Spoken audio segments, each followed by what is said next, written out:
Hello. Thank you for tuning in to Forum 360 with its global outlook and local view. I'm Ardith Keck. We all love the national park and, of course, the towpath trail along the canal.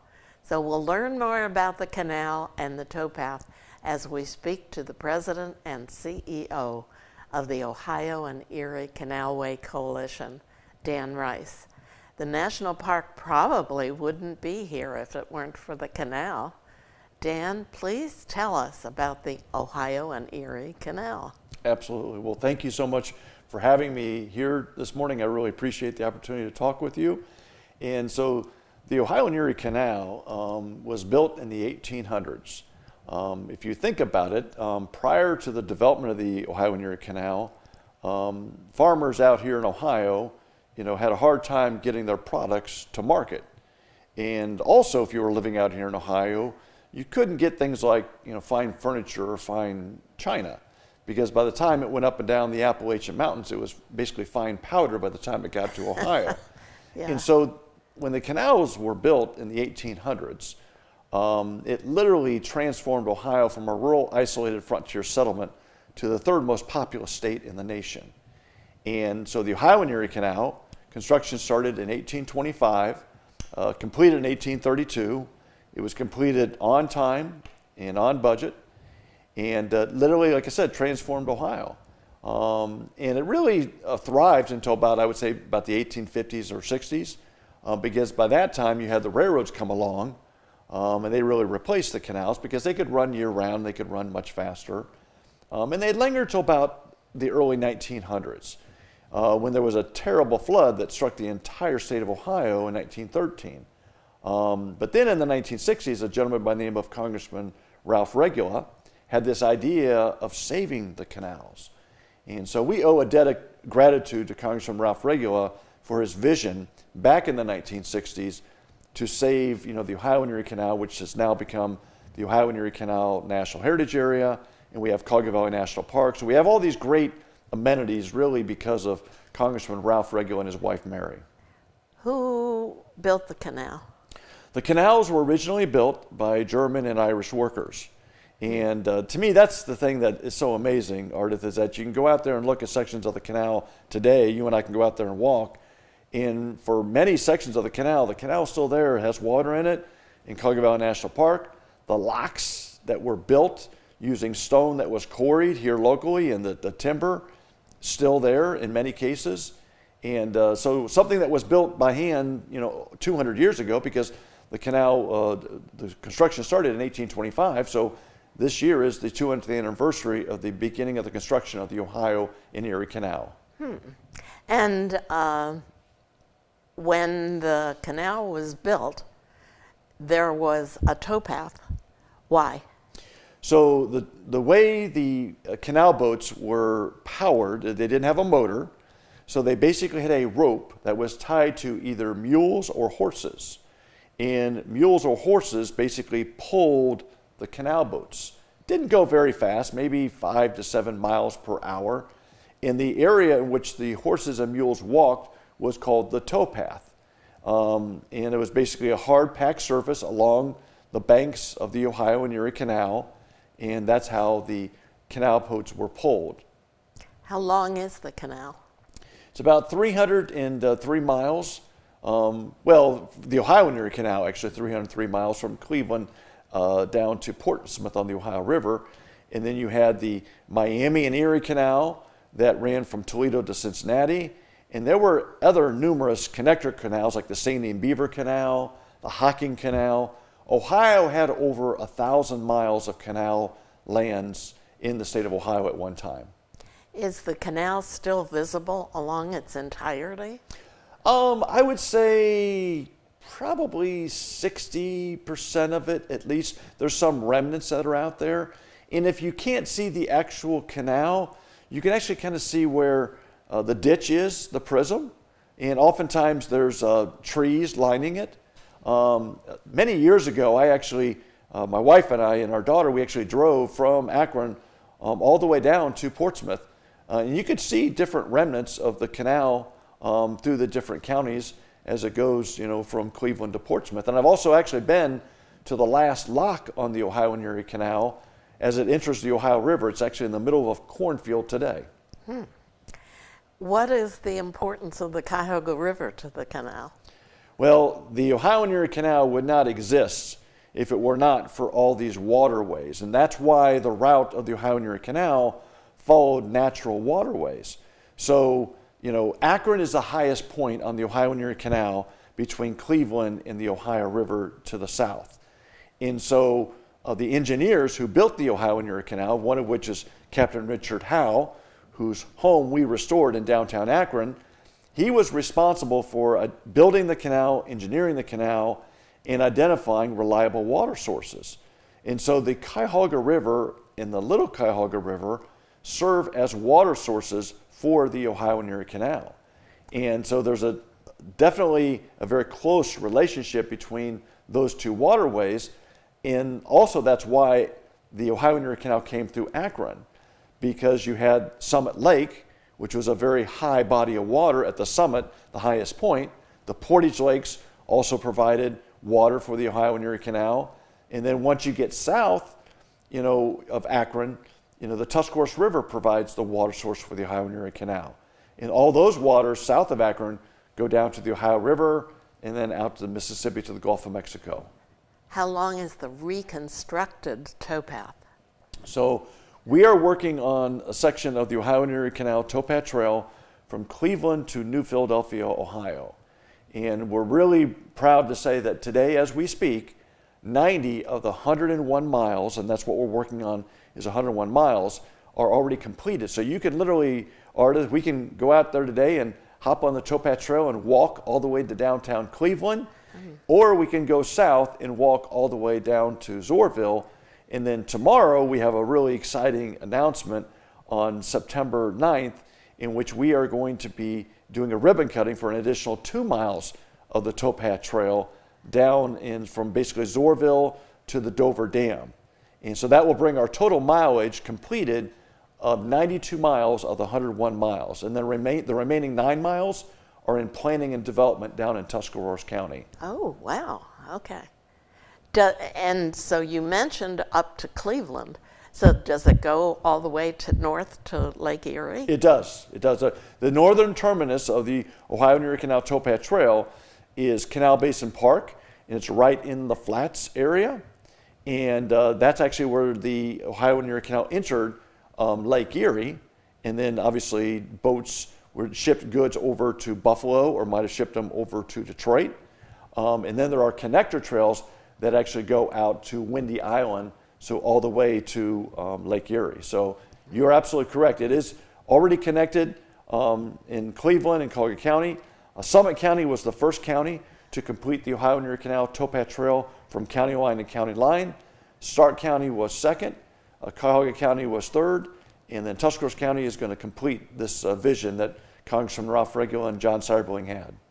So we have the plans and everything's in place. After that, can it go further south? Well, that's a really good question, Ardith. There are, in addition to the Ohio and Erie Canal towpath trail, which when I explain it to folks, I talk about how to think of like the trunk of a tree. And so the towpath trail is like the trunk of a tree.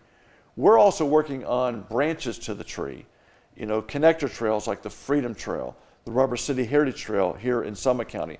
The Hike and Bike Trail is a connector trail as well. And we are very blessed and fortunate that the Ohio and Erie Canal towpath trail is the northeastern leg of what they call the Ohio to Erie Trail. And so believe it or not, Ardith, there is a trail that is pretty much 75–80% already put in place where you can walk or ride your bicycle from Cleveland, Columbus to Cincinnati. And that's, again, about a 300-mile plus experience, 325 miles, I believe. And so we are the northeastern leg of the Ohio to Erie Trail. And then our goal would be, once we get down to Tuscarawas County, if we can go over to the east and get over to Wheeling through Harrison County And then ultimately, if you get to Wheeling, you can get to Pittsburgh. Once you get to Pittsburgh, there is a trail called the Great Allegheny Passage Trail that goes from Pittsburgh to Washington, D.C. And that's another about a 350-mile trail. So we are really kind of in the center of a number of regional trail connections, and that's why completing the Ohio and Erie Canal towpath trail is so important. And we have a drawing here, or a rendering of something that's happening right now. You are absolutely correct, and we are really blessed and fortunate to be able to work with our neighborhood residents in the city of Akron on a project we've been working on for really the past 10 years called Akron Civic Commons. And this is a project working with neighborhood residents, working with the city of Akron to help create accessible, equitable, and welcoming parks, trails, and public spaces. And Akron is one of about 10 different cities across the country working on these type of projects. And so the focus of our project is literally 3 miles of the Ohio and Erie Canal towpath trail from downtown Akron through Ohio and Erie Canal Park neighborhood going south to Summit Lake. It's a 3-mile section. And the rendering that we have here behind me is a rendering of a proposed development of the Summit Lake North Shore Park. And so many people may think of the Summit Lake North Shore. It's right by the interstate highway system, Interstate 76 and 77. And it's right adjacent to the Summit Lake Community Center. And there's a baseball field there as well. And so by talking with neighborhood residents, we asked them what they would like to see in a neighborhood park. Because in many ways, Summit Lake is, we've kind of turned our back on Summit Lake, if you will. When the canal came through, Captain Richard Howell developed Summit Lake to make it so that the canal could come through. And that was wonderful. So he engineered the canal through Summit Lake. And then after the canal went out of business, there was an amusement park. And it was primarily an amusement park, for one group of people because it was segregated, unfortunately. And then industry basically pumped water out of the lake to power their industry, but they pumped the dirty water back into the lake. Oh, no. So I'm going to interrupt you for a minute here because we're halfway through, and I'm talking today with the Ohio and Erie Canalway Coalition President and CEO, Dan Rice. And so we're working on concentrating on the Ohio and Erie Canal. Go ahead, sorry. No, you're perfectly fine. And so in many ways, we've kind of turned our back on Summit Lake, turned our back on the neighborhood. And so this is an opportunity to write a new chapter. Because when we first started talking with neighborhood residents and visitors, they were afraid of the water. They were afraid of the lake, and with good reason, because historically it had been polluted. Some people were afraid that their skin might peel if they put their hand in the water. They thought the fish maybe were impacted. And what we know is that any of the pollution that has happened to Summit Lake, it's down in the sediment. And so the water quality is actually perfectly fine. We did a study in 2018 that basically said that the water quality in Summit Lake is just as good as the Portage Lakes, just as good as Lake Erie, any lake in the state of Ohio. And we know this the animals have told us this because there are blue heron, osprey, kingfisher. There are people who fish at Summit Lake who say, don't talk about it because it's my favorite fishing hole. And so we know that really nature has really restored the lake. And so we want to be a part of that story. And so we asked our neighborhood residents what they would like to see. They said they wanted to get access to the waterfront. They wanted to have waterfront, side seating. They want to have benches, fire pits.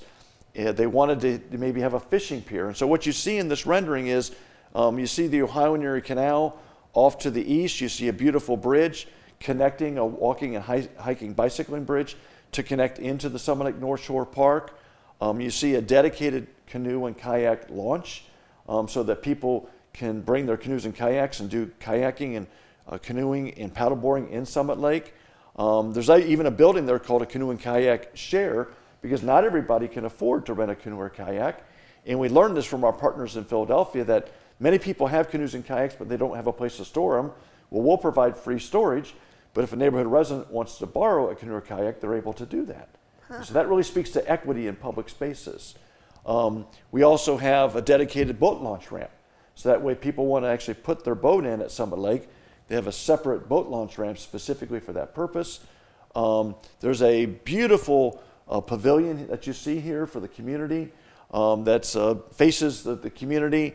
Faces the lake, and that will have picnic tables in there that have restrooms, a beautiful view of Summit Lake where people can have their wedding receptions, their birthday parties, retirement parties. You see the swings there right along the walkway, another picnic shelter. And so I just want to emphasize everything that you see in this picture has been developed because the neighborhood residents wanted to have this. Cool. Because for years, they didn't have these type of amenities in their neighborhood. And so we really believe in the power of a resident-led process.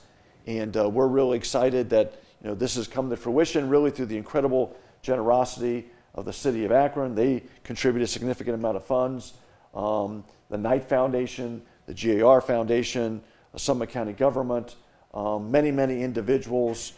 We are just incredibly blessed and fortunate to have the support of all these partners helping to make this into fruition. And I'm sure the residents of Summit Lake are thrilled.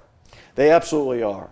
Yeah. And because for many years, when we first started this project, Ardith, there was only one bench at Summit Lake and it didn't even face the lake. And it was really sad because what does that say about how we care about the people, but also how we care about the lake? And when we talked to the neighborhood residents, we asked them, what would you like to see? Their response was, we just want a place to sit, talk, and have a grill. Cook, a picnic or a cookout. And so we tested a whole lot of ideas. And what we learned is when you design things with people in mind and really design it to what the residents like to see, they'll use it and they'll take care of it. They'll be great stewards of it. We also do a summer youth employment program down at Summit Lake, because what we found was that people having all these picnics and everything, there needs to be a place we need to empty the trash cans. We put in new landscaping, so we have youth who are basically 14 to 18 years old helping us, steward the space. They're helping doing mulching and weeding and painting tables. Cool. And it gives these kids an opportunity to learn a new skill, but also, create pride in their community. That is wonderful. That's far above what you would expect a Canalway coalition to do. Yeah.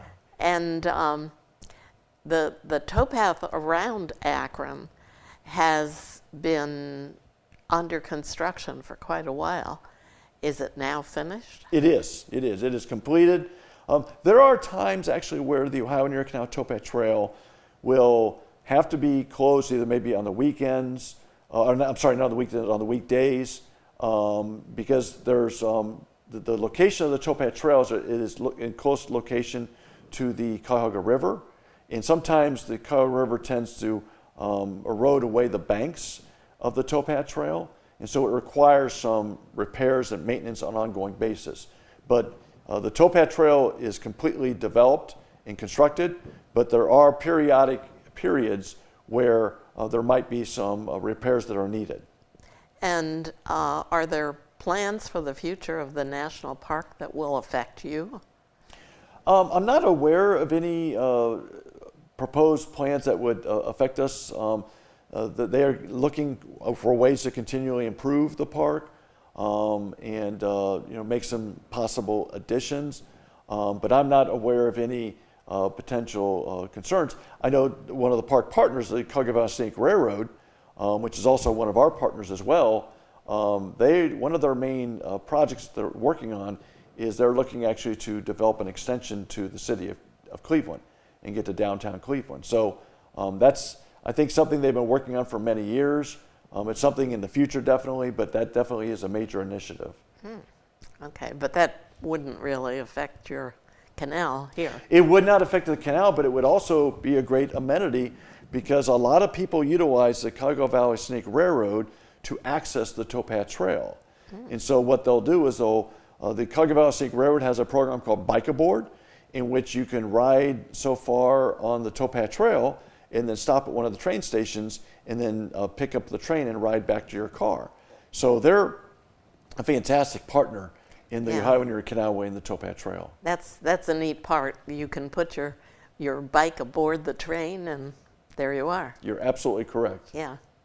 Well, in this rendering, we have the trail coming off of the Summit Lake area into the Summit Lake. What happens? Well, the trail that comes off the Ohio and Erie Canal towpath trail, it is a loop trail that goes all the way around Summit Lake. It's about 2.2 miles.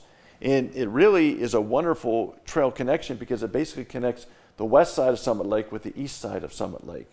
And already we've seen neighborhood residents out there walking their dogs, pushing a baby stroller, running, bicycling, and enjoying the beauty of Summit Lake. And that's really, was a high priority because we heard that from neighborhood residents. They did not want to go down just one side of the lake. They wanted to go all the way around the lake. And wonderful. So we were actually able to get that section of trail opened early in 2022, actually. We actually opened the Ohio and Erie Canal Summit Lake Trail.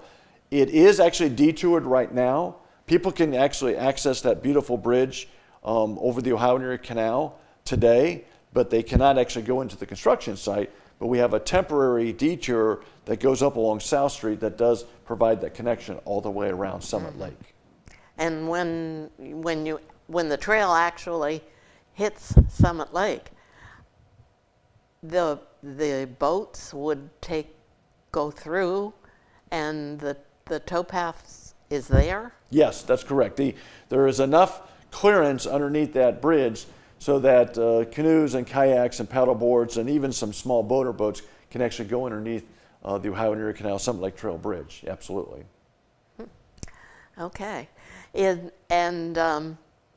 when it goes through Akron, the towpath trail, and leaves Mustel Store, now some people I'm sure listening, watching this show, would not know where Mustel Store is, but it's part of the downtown Akron area.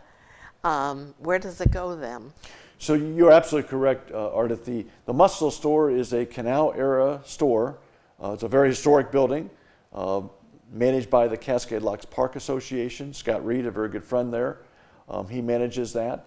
And it's a great trailhead where people can actually start their adventure on the Ohio and Erie Canal Towpath Trail. They have a very small museum there. And historically, that's actually where people, when they were riding the canal boats, they would get off the canal boats, they would maybe grab a meal. At one time, you could actually sleep. They had lodging there during the canal era back in the 1840s and 50s. But then when you go north from the Mustel Store, you basically go into Summit Metro Parks.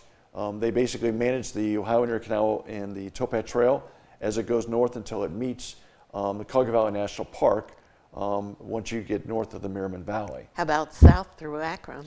So south through Akron, that's actually when you're climbing the height. It's about, I would say, at least 400 feet of height that you're actually coming out of the valley. How does the canal go through climbing? Well, it doesn't now because basically the canal is in a culvert. It goes underneath the Akron Interbelt and underneath downtown Akron, and it comes out actually underneath the Civic Theater. That's actually where Lock 4 is located, and then of course Lock 3 Park, which is another major park investment that we just recently opened last November in the heart of downtown Akron. But the Ohio and Erie Canal is in a culvert. It still runs through downtown Akron and then comes out by the Mustel Store. It uses locks to get up the hill. When the canal was in operation, it absolutely did. There were a series of locks, and so Lock 1 North is located right at Exchange Street, right across from the Richard Howe House, and there are a series of 44 locks going north. 44, and because of the high summit to negotiate. And so Lock 1 North is right there at Exchange Street, and then you'll hit about Lock 18 within about a mile of the Richard Howe House in downtown Akron. You won't hit Lock 18 south until you're about 75 miles south of Akron. So that's how much the topography changes. It's very steep going north, and going south, it is a very gentle decline. Thank you, Dan Rice, for giving us a picture of the best thing Akron has to offer, the canal and the towpath. Forum 360 with its global outlook and local view. Thanks you for tuning in. I'm Ardith Keck. Forum 360 is brought to you by John S. and James L. Knight Foundation, the Akron Community Foundation, Hudson Community Television, the Rubber City Radio Group, Shaw Jewish Community Center of Akron, Blue Green, Electric Impulse Communications, and Forum 360 supporters.